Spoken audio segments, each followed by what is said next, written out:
What's going on, everybody? This is Rick from Studio Spades, and today I'm going to show you the brand new Exploder Tool 2.2, which has a new duplicator system, which enables you to make easy clones of the objects you're feeding into Exploder Tool.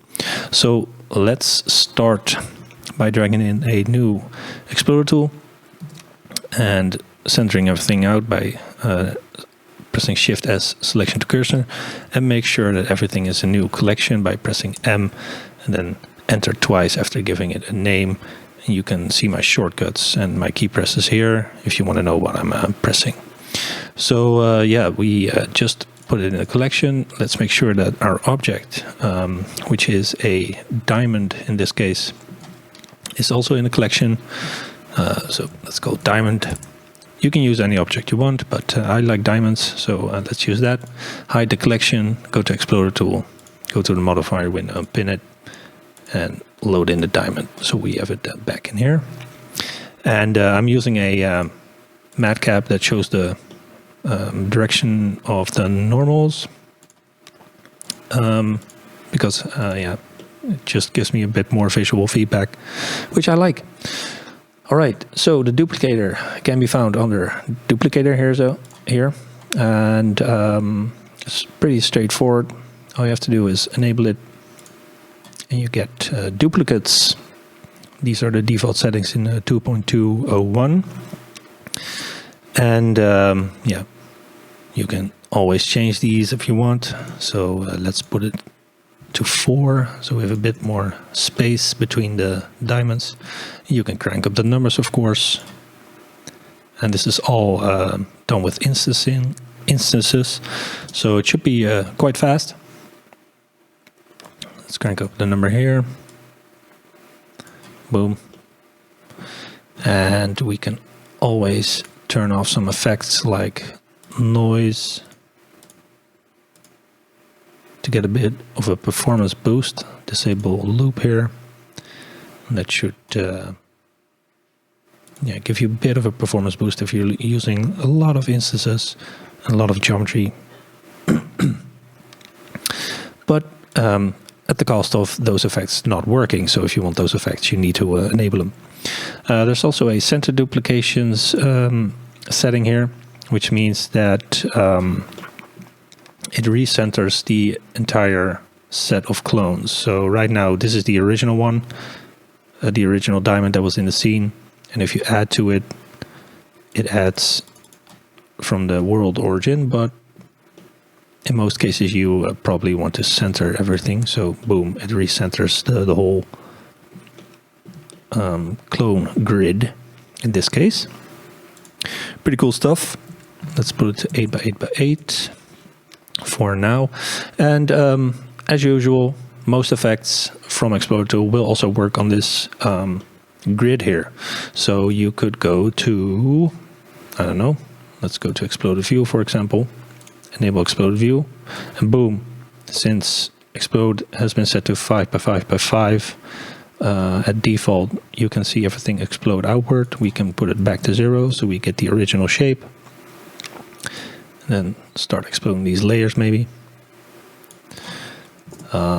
We could also extrude, but these are a lot of clones, so I think this is going to be quite CPU intensive. And that's not too bad. So one thing to keep in mind in the new versions of Exploder Tool, I also added this checkbox system where you can enable or disable the effect. So this is the extrude first layer effect, and I want to process it on layer 1. Layer 1 is this layer, the diamond layer. So if I were to add another object into Exploder Tool, so let's turn off this extrude for a second, maybe add a cube in there. So this cube right here, make sure it's centered out. Let's put this in a cube collection as well. Hide it. And now we'll add it to layer 2. So let's hide the diamond for a second. Now we have cubes in the same spot as the diamonds. and add the diamond again. So they're intersecting now. It's just for demonstration purposes. Let's maybe move the cube a bit. Yeah, let's do it like this. This is easier to see. So cube is in layer 2, diamond is in layer 1. And in the new version of Exploder 2, we can enable or disable these effects per checkbox here. So we can enable the duplicator for the diamond, or disable right here. So boom, there's no more diamond. And because the recenter was enabled, it centers out the cubes because that is the only thing that's left. And when we disable cube, the duplicator is not enabled on both the objects, but they're still loaded into Exploder 2, of course. So we see a diamond and a cube, like so. So let's put it back. Let's enable the duplicators again. And same thing goes for other effects. So the extrude, we can extrude the diamonds or the cubes only. So that's what these checkboxes are for. So yeah, you get way more control in the same, basically the same space of the effects. We can also apply other effects on the duplicator, of course, because position. The position also works. I mean, all these effects, rotate, all that stuff works. So let's add 5 on the Z-axis. And, I don't know, maybe add a noise modifier. We'll have to enable noise for that, which we disabled a few seconds ago. So noise modifier on instances, enable it. Boom. That's, yeah, a real easy way to add some life to scenes, make them more complex, easier, because you can work with thousands of clones. It's a real powerful motion design technique. We could maybe add a sphere fall off to that as well. So enable the sphere fall off 1 and grab the sphere fall off, start moving it around, and you can see that the effect is not very pronounced. So maybe we can set this to 25 maybe. And I'm not really happy with the range of the effect right here. So everything inside the sphere fall off here is being affected, but it's a quite linear fall off. So you can see some wiggling here, but the most wiggling of the noise is centered around the spherical fall off here. But don't forget that we can also adjust the spherical fall off. Let's go to sphere fall off here. Since we're using the first fall off, modify the influence of the first one and slide the range slider.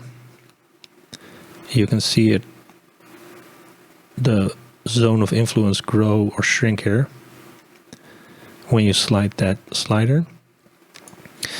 And of course we can also clamp this with a bunch of preset clamps. So this is a pretty hard clamp, which makes sure that everything around the sphere fall off gets influenced and everything outside of it doesn't. We can also invert this, of course, or use the let's close this, go back to position where we use the sphere fall off.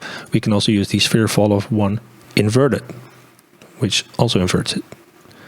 So then everything outside the sphere fall off is being modified by the position and noise here, and we'll need to tweak the range again so you can see the zone of influence. Oh, it's pretty sensitive. Let's click. Let me see what's the right setting. So now everything that's closer to the sphere fall off is not moving. It's inverted, and everything outside is moving. So that's how you use the duplicated system, and like I demonstrated, it works with other effects as well. So yeah, lots of possibilities here. We have the delete instances, of course, which deletes everything in your scene, and then when you use a selector in combination with that, it makes selections. So it only selects a couple of instances to delete. Right now I'm using the noise, but you can use all kinds of modifiers on that as well. So a great way to add some variety to your instances, to all your clones you made with the duplicator. A real powerful and new function in the brand new version of Exploder Tool, version 2.201 is out right now. It has some bug fixes that needed to be implemented in 2.2. So make sure you get the latest version, version 2.201. And that's some important bug fixes. And also make sure that you are always using the latest version of Blender. I've been getting some messages that Exploder Tool is not working for some people. And then they send what version they're using, and they're using an older version of Blender. But with updates come new geometry nodes, and I usually implement the newest geometry nodes that the Blender developers add to Blender into Exploder Tool. So if you're using nodes that are only in version 4.3 and you open a file in an older version of Blender that does not have those nodes, then of course that will not work. So always make sure you just have the latest version of Blender. All right. So that was this short tutorial for today. I hope you enjoyed. I hope you enjoyed the new functions. Make sure you use the checkboxes. It's really cool. Really handy way to add even more variety to Exploder Tool with ease by just checking and unchecking these boxes. Hope you enjoyed it, and take care.